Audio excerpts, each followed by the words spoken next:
Hi guys, welcome back to my channel. My name is Dominique Davis, also known as Brown and Bendy. And here on this channel, we practice flexibility of the mind, the body, and the spirit. Let me go ahead and put my do not disturb on because y'all know when I be filming, it comes through on my computer and everything's just messed up.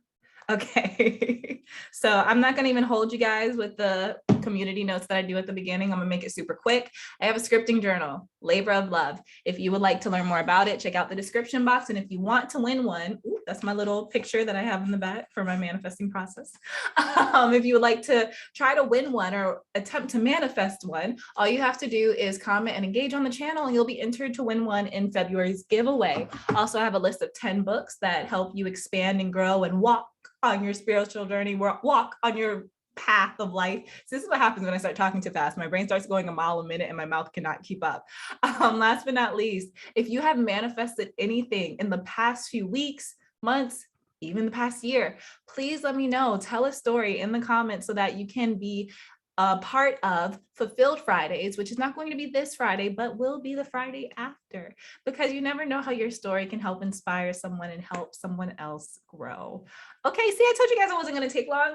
Today's video is actually going to be very interesting because I am learning about this right now in real time, and I am seeing how much I have grown on my journey, but also parts of myself that I would like to really develop in this direction, because I find that when I ground myself in the following, that not only is manifestation just instant and easy, but also life is a lot easier and I'm a lot happier.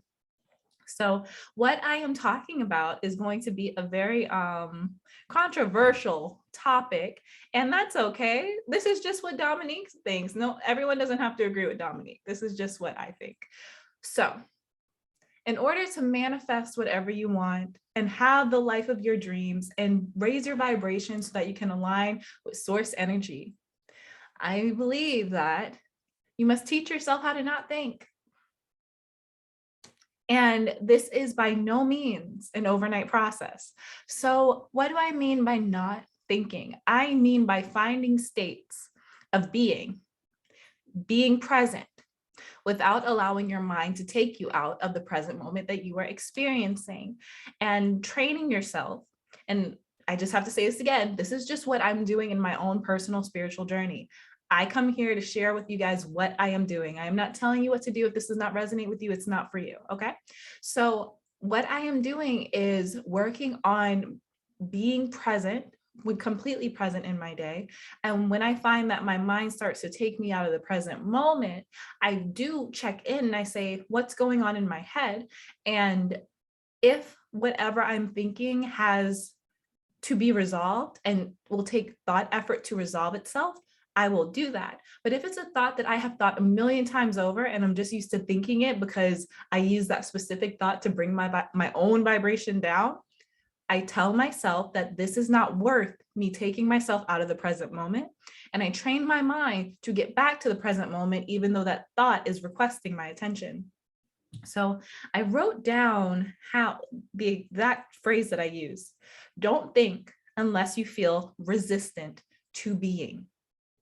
Don't think unless you feel resistant to being. So what that means to me is when you're in life, allow yourself to experience life without overthinking or using the brain to intellectualize what you're currently experiencing. And this, like I said, is a process. So if someone would have told me this 5 years ago, I would not have been at a place where I could just be and say, hey, I don't need to think about that right now. I had so much resistance in my belief system to just being that there were a lot of things that I had to work through and align with my own belief system. A lot of beliefs in my belief system that I had to clean up so that those beliefs served me. That was work that I had to do so I could get to the place where I am now, where I am comfortable just being. And if I feel a thought or a feeling of anxiety come up that says, hey, let's come out of this present moment, I'm currently at a place where I can look at that thought and say, okay, this is just a reoccurring thought. I choose to be present. But 5 years ago, I was not at that place. But the reason why I wanted to make this video is because I feel like every person who is ready to do this can practice this and grow right now. Just because you're not at a place where you can say, I can be present and I can turn my thoughts off and fully experience life. Just because you're not there does not mean that you cannot start practicing. I think that it is a balance. It's a balance between balancing where you currently are in your current circumstances. This balance keeps coming up. It's balancing where you currently are in your current circumstances versus balancing your growth and where you're going, not letting your current circumstances determine your future. The way that you do not let your current circumstances determine your future is by accepting where you are and also allowing yourself to grow at the same time, not becoming so emotionally attached to where you currently are that you start to believe that that's the only way life can be. So I keep saying what I mean by that, but I feel like I'm digging deeper and deeper, and I want to make sure that I'm expressing this idea clearly. So what I mean by that is, dependent on where you are with dealing with past traumas, dealing with personality flaws that do not serve you, dealing with the thoughts about yourself, the thoughts about life that do not serve you, depending on where you are, you may not be at a place where you even feel safe enough, where your nervous system feels safe enough to just be without thinking. We think because our brain is trying to keep us safe. So if we do not feel safe enough to just be, that's something we have to deal with, right? Especially for my viewers who struggle with anxiety. Like, I'll say used to. I think I'm getting pretty confident in saying used to, and a small part of me is still like, well, let's see what happens. Let's see what life brings. But I'm putting anxiety behind me, and it's really exciting. It's really, really exciting. But anyway, I know a lot of us in this community have struggled with anxiety and are currently struggling with anxiety. So I really feel like the way to start to change the brain in the direction of being a person who suffers from overthinking and constantly expecting the worst to a person who is okay with being and always expects the best, the way to change the brain from one place to the other is by action, is by, when you are in the present moment, attempting to be present. And even if your thoughts say, no, we have to think about this, we have to figure out this, we have to be afraid of this so that we can be prepared, even when your brain does that, the simple attempt at being present is changing your brain chemistry. So what does being present mean? You can be present even while you are enjoying escapism. This was something I was noticing about myself last night. I was watching a documentary on how crazy the Nestle Corporation is. Yeah.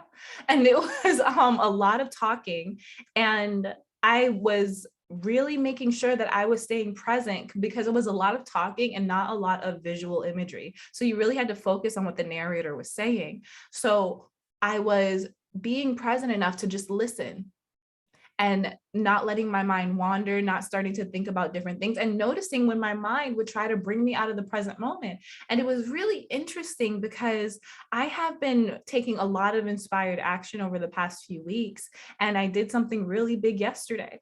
So while I was watching this documentary, which was about an hour long, and being present for the majority of that hour, or attempting to be present, I was also noticing how hard my brain was working at trying to get my attention, how it was throwing everything at the wall to say, hey, stop being in the present moment and come inside, get inside your head, stop enjoying life and come think about this. The thoughts started very calm and very normal, I guess I could say. And then they just started getting deeper and deeper and darker. And it was like flashes of these thoughts just coming at me while I was watching this documentary. And I'm so grateful that I'm at a place now where I can understand that that's just my wiring from the past 29, almost 30 years. I don't have to claim those thoughts. I don't have to believe in those thoughts. And just because I think something does not mean that that thought is true. It's taken me work to get there, but I wanted to bring this video to you guys because my life is changing even since yesterday, noticing that I'm happier when I don't think. When I just don't think. And not thinking does not mean that you're not processing thoughts. Not thinking does not mean that you're not processing thoughts. So what do I mean by that? When I'm watching this documentary, right, about the crazy Nestle Corporation, you should really look into it. They're insane. When I'm watching this documentary, things are being said that I'm processing and I'm learning and I'm digesting. And there's a specific word, if you know the word I'm trying to say, when someone's saying something to you and you actually hear it and you actually process it and download it, there's a specific word, but I can't think of it. When you're actually listening to someone. Anyway, that was happening. And when someone's talking to you or when you're watching something, there's information that's being given to you. But if you're not present, you don't actually take in the information because your brain is doing something else. So when I was watching the documentary, or when you're doing anything that has to do with your external life, you're still processing thoughts. When you go on a walk, you're subconsciously processing how the weather feels, how the ground feels beneath your feet, the sky that you see, the trees that you see, the path you're walking on, the people you pass by. When you're present, you are still processing thoughts. You're still living, you're still alive. I think that, and I'm going to include myself in this, when I first read The Power of Now and I started to understand this concept of just being, a big part of me resisted this idea that I didn't have to actively think to control my life.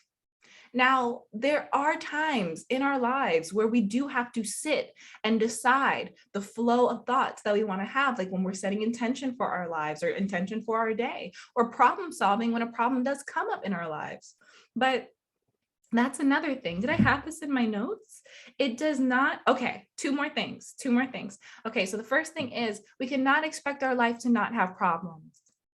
Problems are how we learn. So when we are constantly overthinking so that we can avoid problems, again, we are just finding more and more and more reasons to get stuck up here instead of experiencing the reality that our spirits came here to experience. Okay, so we have to stop trying to prevent every problem through intellect, through overthinking, through trying to get ahead, and instead stay in the present moment and go. This is what yesterday's video was about. Go at the pace that God has set for us, not trying to speed it up, not trying to slow it down, but going at the pace that we are supposed to so that we can receive lessons in a timely manner. Enough time to experience and enough time to process. So that was the first point, and or the second point. And the last point is, when this is really the really big point of the video, okay? When we teach ourselves to turn off the think, figure it out. When we turn that off and we allow ourselves to just be in the present moment and experience our present reality, we start to return to our natural state of joy and our natural state of love and faith and peace and openness. We return to that state because by trusting your reality enough to just be, subconsciously you're strengthening the belief that you are safe, strengthening the belief that good things do happen to you, strengthening the belief that you are loved, strengthening the belief that you don't have to work to make life good. You are strengthening all those beliefs by learning to be present and not relying on your mind to control every part of your life. And by mind, I mean the brain, the intellect, the ego. So when we practice being in these states of being present, and we do it almost chronically, like we do it all the time, we are teaching ourselves that we do not have to rely on our intellect and doing everything perfectly. We don't become so afraid of making mistakes, because just being here and experiencing life exactly the way that we are in this moment. We don't have to gain anything. We don't have to do anything different. We can just be. Makes life perfect, makes life beautiful. And that's the vibration in which we attract everything with. Yeah. So I hope I got my point across. I feel like I was just rambling, but you guys will tell me. You guys will tell me if it made sense. I love you. I love you so much. I hope that you enjoyed this video. If you did, give it a thumbs up so everybody on YouTube knows that it's valuable and that they should watch it. Also, if you would like me to expand on anything that I've talked about, let me know down in the comment box and I'll be happy to do that. Last but not least, please make sure that you are subscribed and that you click that notification bell so that you can be notified when I come out with a new video. I love you so much. I will see you next time. Bye. See you later.